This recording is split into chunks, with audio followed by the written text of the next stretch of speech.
Hello there, Bills fans. I'm Dan. And I'm Aaron.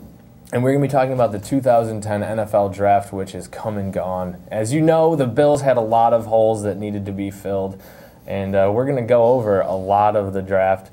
We're going to start at the bottom. We're going to start with the bottom. We do. A lot of people do.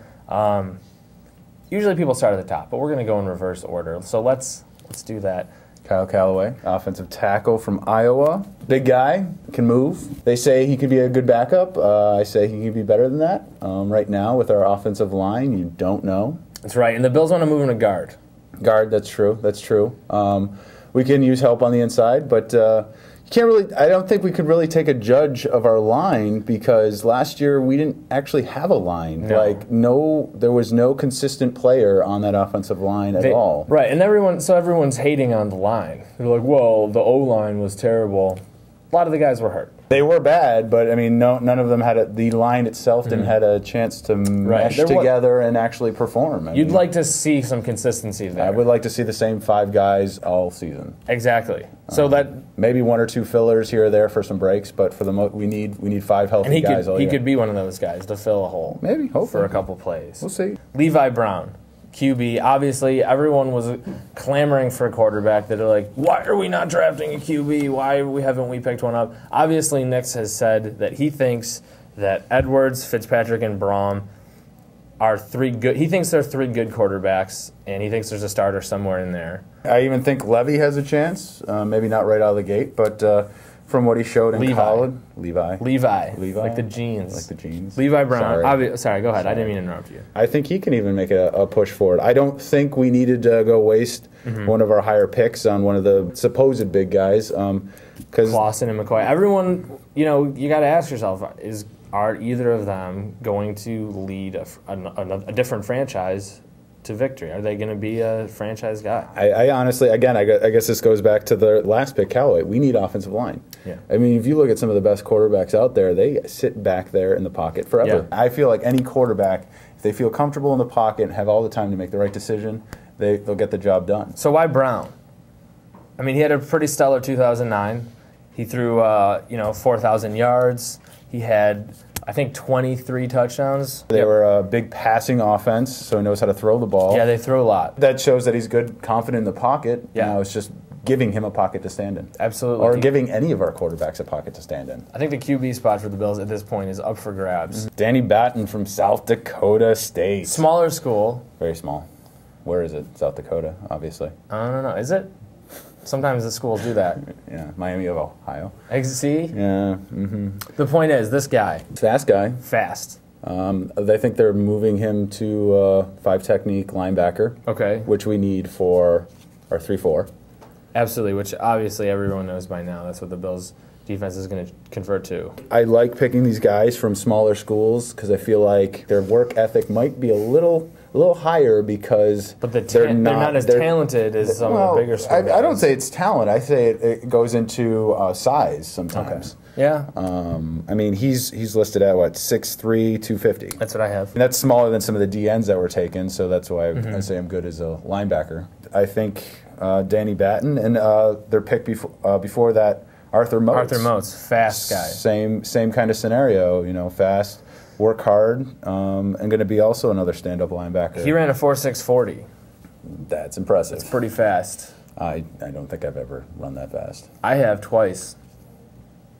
I think, maybe first year they might just be some special teams guys because they got some speed. But linebacker position, again, you never know what you're going to get in the draft. And I think with some of these smaller school guys, they have a little bit of a higher work ethic. Well, let's hope I'm hoping. they do because we need work. It. I'd like to. I know work ethic is important, but I just want to win. Yeah. Let's keep it going. Ed Wang, the first ever Chinese American NFL professional football player. Good for you, man. Good for him. You have to be a little proud for that one. Absolutely. I would. And then he's also offensive tackle. Yeah, he's a big tackle. A lot of some analysts had him as the Bills' best pick. Where they got him and his talent level. They think he's got great balance for a big guy because he was converted from tight end. To move him over there, obviously there's a little more speed. There's a lot more balance. You've got some footwork Well, there. the left tackle position you need. I mean, that is your best offensive lineman right there. He's got to be. He is protecting the blind side of your quarterback. Marcus Easley, wide receiver, Connecticut. The big phrase that everyone is using for Easley is late bloomer because he didn't even really come into his own until his senior year. He has big play potential. The Bills can basically, he's still moldable. They can turn him into where they want to put him. And they want to put him, in the slot? I think slot, yeah. He'd be the 3 or 4 receiver.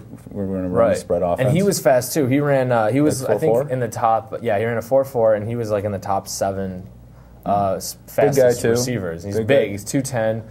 6'5", I think. The thing is, you running him in the slot, he's going to get covered by some linebackers. And that's a mismatch right there. That's what you're looking for. You're looking for a coverage mismatch, which he can hopefully make happen with his speed and his size.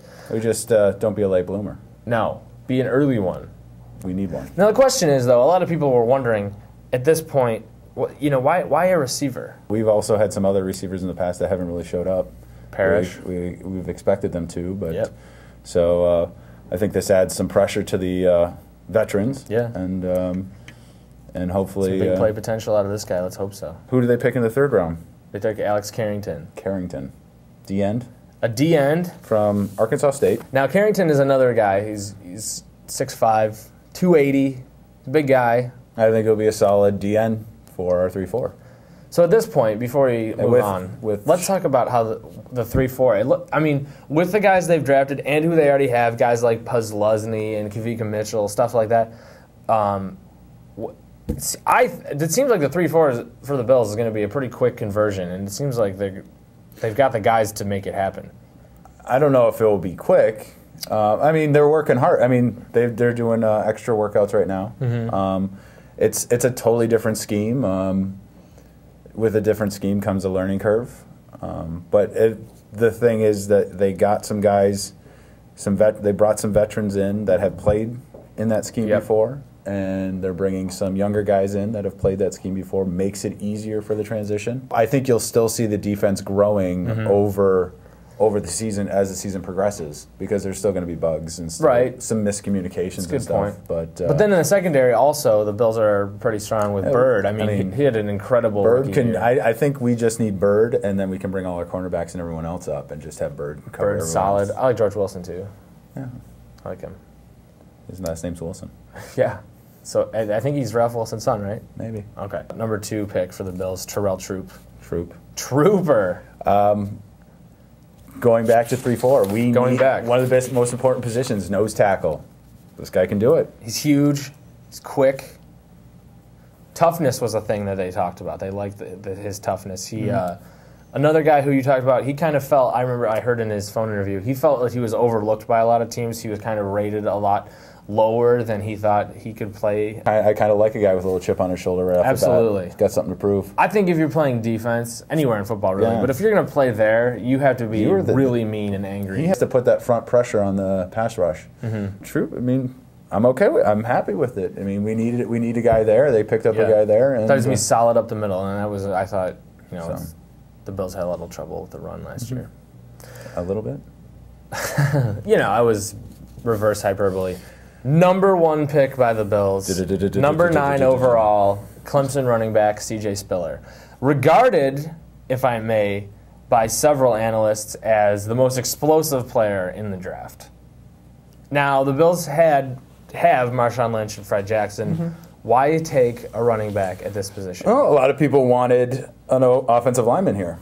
They did. They thought they could get a top-tier dude. My initial thought, too, I was a little shocked when I saw it. I was surprised. Then we all were. When I thought about it, I was like, you know what? We lost 6-3 to Cleveland. Oof. And we needed somebody I think we needed that explosive player. So now let's wrap this all up.